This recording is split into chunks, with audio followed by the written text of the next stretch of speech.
لسبیلا university agriculture water and marine sciences Wadh campus کے ملازمین نے اپنے جائز مطالبات کے حق میں وڈ پریس کلب میں پرہجوم پریس کانفرنس کی۔ پریس کانفرنس میں ان کا کہنا تھا کہ لسبیلا یونیورسٹی مین کیمپس کا رویہ وڈ کیمپس کے ساتھ سوتیلی ماں جیسا رہا ہے۔ ہمیں ہر وقت یہی تسلی دی جاتی رہی کہ آنے والے سینڈیکیٹ میں تمام ملازمین کو مستقل کیا جائے گا، لیکن افسوس سے کہنا پڑتا ہے کہ اس سینڈیکیٹ کے حالیہ اجلاس میں لسبیلا یونیورسٹی وڈ کیمپس کے ملازمین کی مستقلی کے ایجنڈے کو اہمیت نہیں دی گئی۔ ملازمین نے کہا کہ ان تمام مسائل کے پیش نظر ان کو حل اور دیگر مطالبات کے حق میں ہم لسبیلا یونیورسٹی وڈ کیمپس کے ملازمین نے 2 مئی کو کیمپس کے اندر احتجاجی مظاہرہ کیا اور ایک احتجاجی کیمپ قائم کیا جو آج 22 روز بھی جاری ہے۔ 7 سال سے اس کیمپس میں جاب کرنے والے ملازمین کو نظر انداز کیا گیا، ان کی جگہ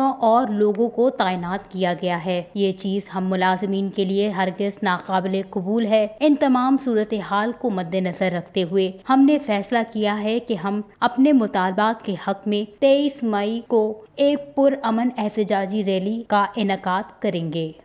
وش نیوز، وڈ، بلوچستان۔